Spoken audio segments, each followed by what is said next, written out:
All right, folks, we'll go ahead and start off Futato exercises from last week, and if anyone pops in as we're going through, we'll check and see if there are any other topics to discuss. But yeah, first stop is the parsing. So this is chapter 6, exercise B here. Now, as you'll see as we go further into the other sections, you have these answers. Again, you don't need me to give them to you.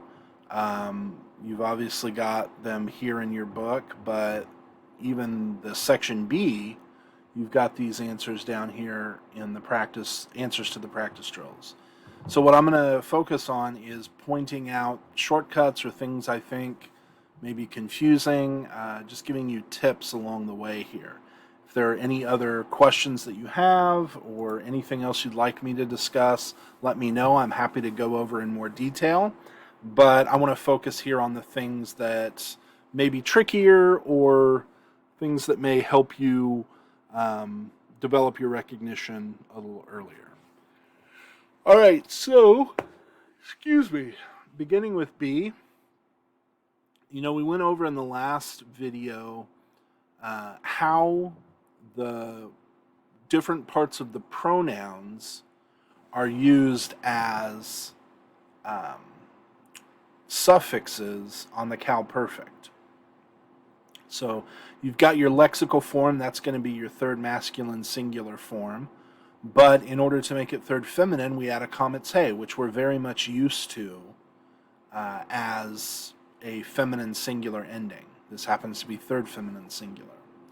You'll note that in order to make room for this extra syllable that we've added on, because we've added a vocalic suffix here, the patach of the theme vowel here in number 2 has to reduce to a shavah. This is a vocal shavah. The sound preceding this letter is a long vowel, or Futato might call it a middle vowel, but it's not short, so it's not silent. This is a vocal shavah. But again, it reduces to make room for this extra syllable that we're adding. All right, so number 3, we see the ta suffix. You'll remember this ta from the pronoun ata. This is the 2ms pronoun, and we've taken the ta of kamets from that pronoun and added it onto the perfect form.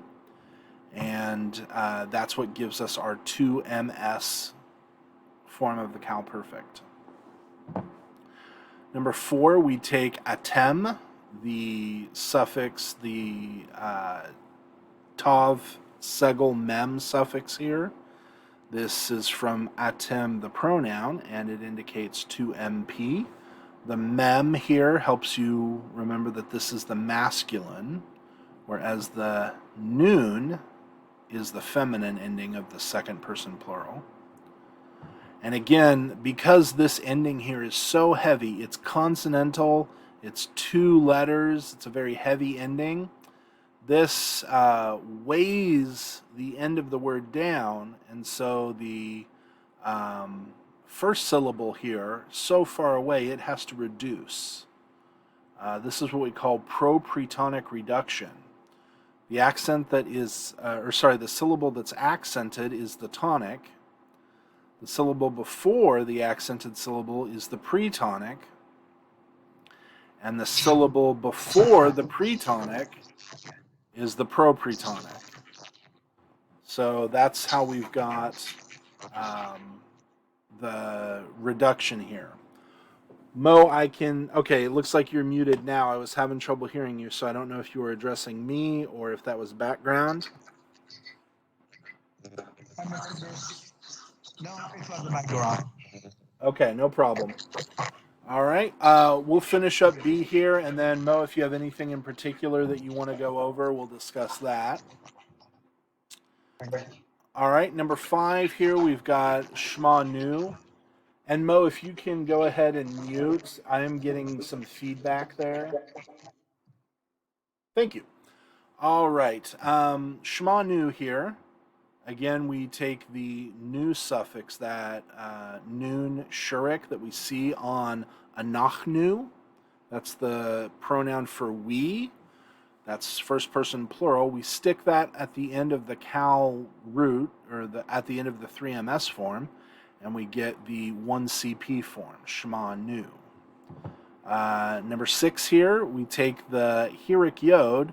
Here we have a T, we have a Tav Hirik Yod, but this is from the Anochi, or the Ani pronoun. This is 1CS, first common singular. And so this Tav here, it's not quite part of the pronoun, but this Tav is going to help you distinguish between a subjective suffix on the Cal Perfect, indicating the subject, 1CS, and an objective suffix, which would just be the Hirik Yod. We'll learn more about that much farther down the line. All right, number 7 here, again, the 10. This is from Atain or Atena. Those are the pronouns for second person plural feminine. And so we just add that to Batach here, and we get Atain, or Batachtain. This, again, this heavy suffix is going to pull the emphasis from the front to the end. And as a result, we have propretonic reduction. This bait syllable is too far away from the tonic to have its full vowel, so it reduces. All right, number 8, we have the shurik suffix. And shurik is often an indication of plural. Vav is often an indication of the third person. So the third person plural is just a shurik vowel that gets added on. And just like we saw up here on number 2, when we add a vocalic suffix, in order to make room for the vocalic suffix, the theme vowel, the patach in R2, is going to reduce. Number 9, we have that tav shava suffix here. And I'll also reiterate with all of these tav suffixes. So that's in number 3, number 4, number 6, number 7, and number 9. We see a dagesh in each one of these. That's because the shava preceding them is a silent shava. So these are weak dagesh. These are not doubling. These are weak because the tav is a bagad kafat letter. And when a bagad kafat letter follows a silent shava, it's going to have its dagesh there. All right, so you'll remember that the tav shava is part of the pronoun at. At is the second feminine singular pronoun for you. And so we just stick that tav shava on the end of katal, and we get katalt. So this is Cal Perfect 2FS. And then number 10 here, again, it's just our basic katal form, 3MS. So that's pretty straightforward. All right, Mo, were there any topics or questions that you wanted to cover before we move on to section C here?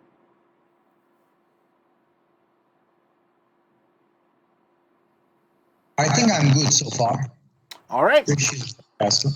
All right, well, I'll keep on moving here then. We'll go into C, and as you can see, all of the answers are right here for you. So again, I'm just going to try to point out what I hope you recognize in these forms to be able to translate them.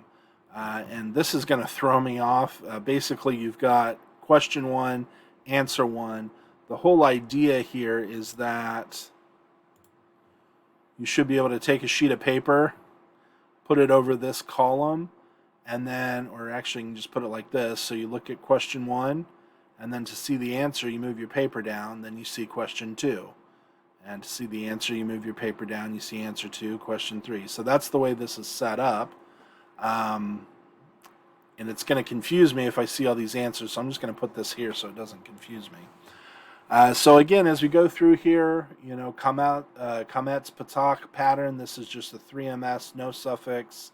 You're good to go with Lachach. Number 2, we've got the Shurik, and of course the the Patak reduces here to make room for that Shurik, but Shurik is the sign of the 3CP in the Cal Perfect. Number 3, the Hiric Yod indicates 1 CS. We do have a Tav on there. That's just part of the ending, even though that isn't part of the pronoun. The 1 CS ending is Tav Hiric Yod. Again, the Dagesh is there because this is a silent Shava. Number 4, the Nun Shurik suffix comes from Anachnu. That tells us that it's 1 CP. Number 5, the Tav Segel Mem suffix, tem, comes from atem, which is the masculine plural pronoun for you. So second masculine plural, that means that lakachtem is a 2MP cow perfect. Number 6, we've got the ta suffix, which comes from ata, the 2MS pronoun. So lakachta is going to be a cow perfect 2MS. Number 7, we have the comet's hey suffix. Again, that vocalic suffix forces the patak in the R2 letter, the theme vowel, to reduce to make room for this vowel. And if you're wondering, okay, so why does it reduce with the vocalic syllable or the vocalic suffixes, but not these? I mean, we've still got a full vowel here. Why doesn't it need room? Well, the reason why is because we've got a solid syllable divider here. But what does happen in these situations where we've got, the new consonantal suffix or the T consonantal suffix or the ta consonantal suffix is we get the accent mark pulling forward. And so that helps break up the rhythm. So even though there are a full 3 syllables here, nothing is reduced.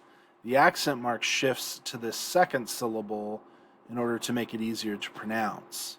So whereas here we have la-khu, accent on the 3rd syllable, we get to number 3, we have lakakti. Okay, lakakti is going to be accented on the 2nd syllable. Lakachnu, accented on the 2nd syllable. Lakaktem is accented on the final syllable because it's actually closed, and so it brings the accent mark all the way down with it, which means this first kametz has to reduce. But then number 6, lakachta, is also accented here. Number 7, lakacha is going to be accented on the 3rd syllable, but we've reduced that theme vowel. Number 8, same thing. We add the comet's hey suffix. Comet's hey is commonly feminine singular, so that's 3rd feminine singular.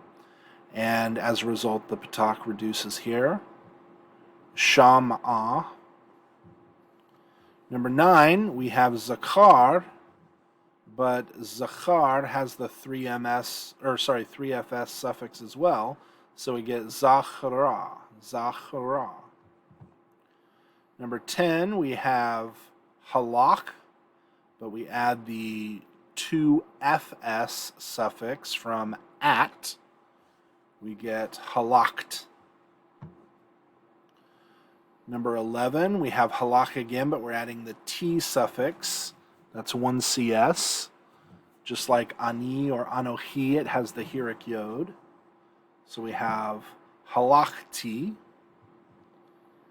Number 12, we have kaved, but we've added a shurik, so this is 3rd common plural. And we get kavdu. Actually, kavadu. This is a vocal shava. Kavadu. Number 13, we have shalach, but we add the 3FS comet's hey on there. And so we get shalacha. Number 14, we have shema, but we add the new 1CP suffix from anachnu, and we get shamanu. We get shamanu.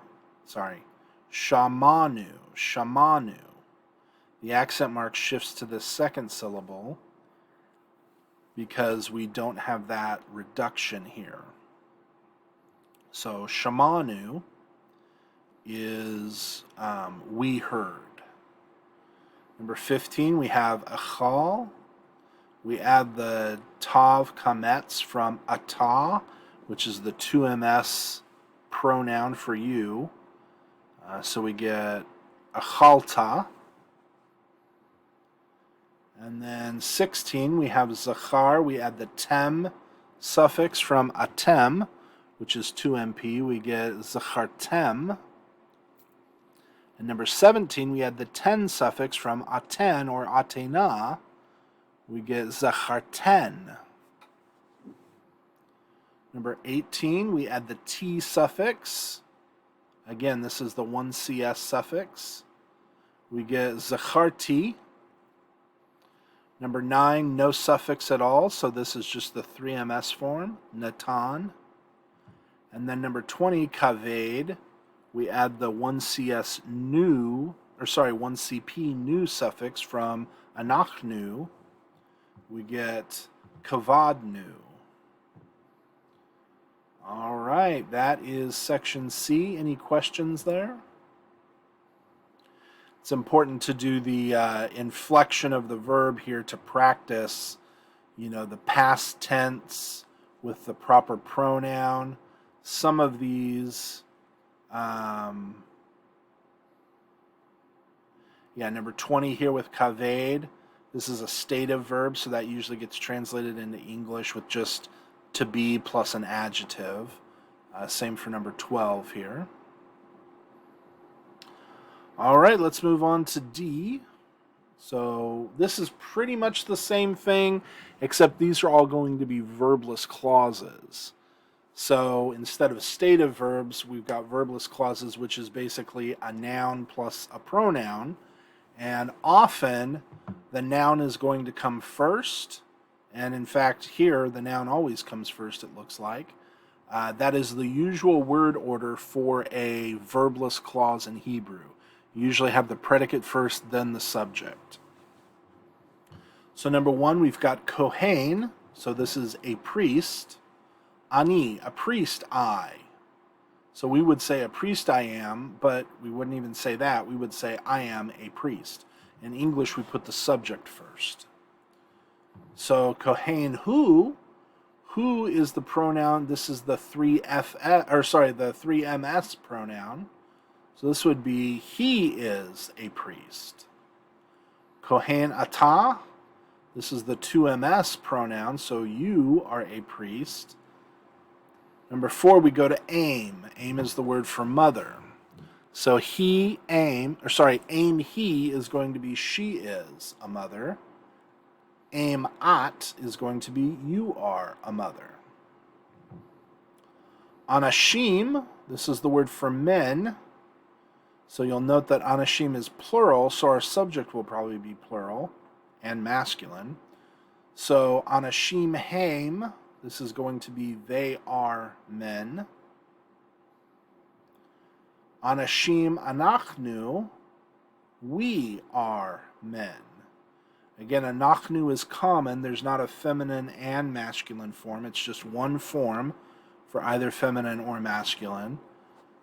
But because men is masculine, anachnu is masculine. Anashim atem, this is going to be you all, masculine plural, are men. Nashim atain, you all, feminine plural, are women. And then finally, nashim hena. So this is going to be they are, feminine plural, women. All right, so that's lesson 6. Let me take a look here real quick at the lesson for this week. See if there's anything particularly interesting here. Oops. All right, so like I noted with the verbless clauses, in Hebrew you usually get your predicate first and then your subject. When we go into sentences, usually in Hebrew the sentence is going to start. Let's see, we don't really have pronouns here. Oh, here we go. So word order. Usually we start with the predicate, which is the primary, the prime portion of the predicate is the verb. So we get the verb, then the subject, then the direct object. When the direct object is definite, it's going to be marked with this et particle. That just tells you this is your definite direct object marker. That way, if this weren't here, and we had shalach ha'av hasus, well, then it would be a little bit ambiguous. Is the subject ha'av or hasus? Because often, you'll see the direct object very close to the verb. So when the direct object is definite, we put this little particle in here to mark it as the definite direct object. So when you look at this sentence, not only does word order assist you, the subject usually follows the verb immediately, but you've also got this definite direct object marker to tell you that this is the direct object. So we have the father sent the horse. You don't want to translate this sentence as, you don't want to translate this sentence as the father, he sent the horse. Don't translate it that way. We only use the he pronoun when the subject is not explicit. It is explicit here. If ha'av were missing, then we would have he sent the horse. But ha'av makes the subject explicit, so we don't need the pronoun anymore. Ha'av is the subject. The father sent the horse. Same here. Shalacha ha'em et habeged. The mother sent the clothing. Not the mother, she sent the clothing. The mother sent the clothing. All right? So here we have an instance where if you have a direct object that comes before the verb, that's out of order. And so that's out of standard order, typical order, I should say. And so that usually indicates some sort of emphasis. When the direct object is, we call this fronting. It's put toward the front. It's out of its regular order. It's usually in the third position. Here we've moved it to the front to the first position. So when we have et hasus shalach ha'av, it's emphasizing the direct object. The father sent the horse as opposed to something else. The father sent the horse rather than a garment. When we look at this one, ha'av is out of place, so the emphasis falls on the subject. The father sent the horse. Now your translation shouldn't have not the mother or not the garment. The reason why he does this is to indicate, the reason why he, oh boy, one second.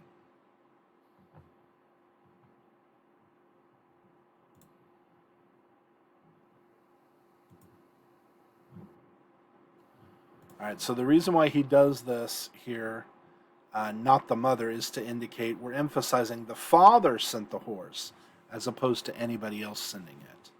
So this is just saying that the subject is what's emphasized when the subject is fronted. The direct object is what's emphasized when the direct object is fronted. So there's no reason for you to include these phrases in your translation. They're not here in the Hebrew, so don't let that confuse you. All right, same thing for the negative particle. Lo here is going to precede whatever it's negating. So here it's negating the verb.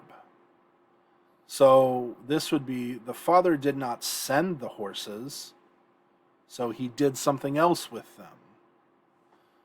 Here we have, the father didn't send the horses, someone else sent the horses. And here we have, the father didn't send the horses. You can hear in my intonation how the emphasis varies in each of these because the word that's negated varies in each of these. So that's what's going on here. These extra phrases that he's adding to clarify what's being emphasized, you shouldn't have these in your translation because they're not in the Hebrew. He's just adding them in here to specify what's being emphasized. The father didn't send the horses. He did something else with them. For example, he kept the horse rather than the horses. Here, the father didn't send the horses. Someone else did. For example, the mother. The father didn't send the horse. He sent something else, like a garment. All right, so that's what's going on here. Let's go through these vocabulary real quick just so you get a pronunciation. Shame is the word for name or reputation.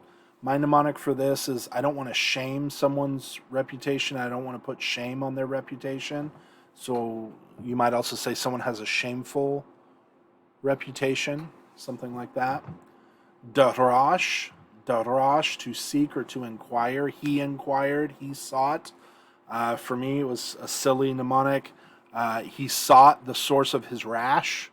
So, sought, rash, darash, I'm looking for the cause of a rash, something like that. Zavach, slaughter or sacrifice. This is very closely related to zevach, which is the noun for sacrifice. So don't get these two confused. I think there's a third. Oh yeah, mizbeach. Here we go, mizbeach. So you can see how the Zayin Beit Chet root is present in all of these. So zavach, zevach, and mizbeach. These are all related. Sacrifice or slaughter as an action. Sacrifice or thing that is sacrificed as a noun. And then place of sacrifice or location of sacrifice, the altar. All right, yada is to know or to pay attention to. Care about is kind of a weird translation. Care about is more like be aware of. Okay, so I'm aware of something. This is not, care about is not usually used for persons. This is caring about information. So if you know something, if you don't know, it might not mean you don't know. It might just mean that you don't care about certain information, something like that. I would stick with no on this one. Yashav. So here you got to recognize that sit, dwell, and inhabit are all related. But for me, yashav, that would be like he sat down for a shave, something like that. Like you go to a barber and they shave. So I just see a guy sitting in a chair. And, he's so comfy there that he just stays. He dwells in the chair. He lives there. He inhabits it. All right. We did zevach with sacrifice. Lave or levav. This is the word for heart or mind. It's important to realize that this word gets used differently in Hebrew than heart gets used in English. In English, we usually create a dichotomy between heart and mind, whereas mind is the rational part and heart is the emotional part. Okay? The reason why we can put these two together in Hebrew is lave or levav refers to the inner person. So what's going on internally. And so thoughts and feelings are both internal. They're both part of the lave or the levav. As opposed to the external, the body or the actions. So lave just refers to the inner person. In English, we think of the inner person as the inner emotions on one side and the inner thoughts on another side, or the rational part.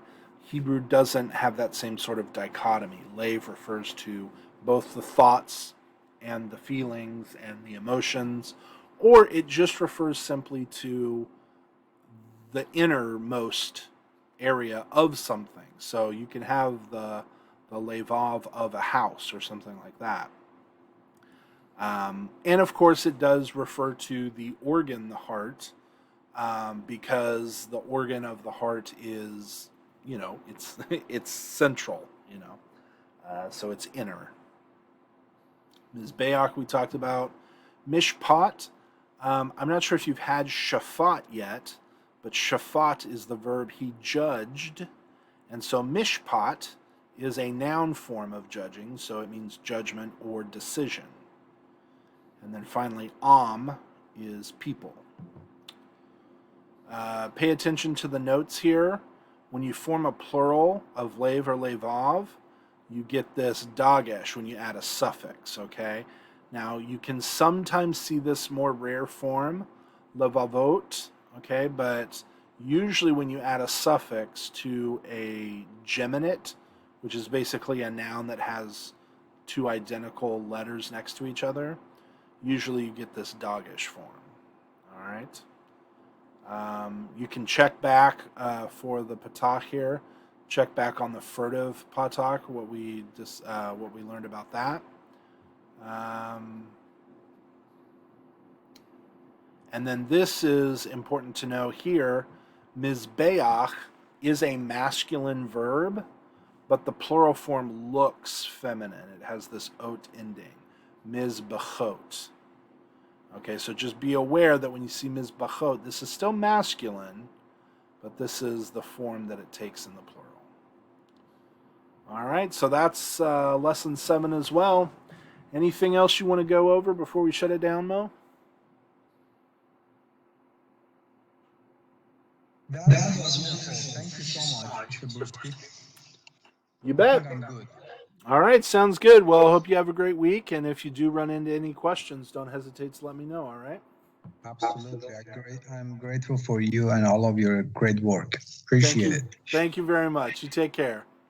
Take care. Have a blessed day. Bye-bye. You too. Bye. You are now muted.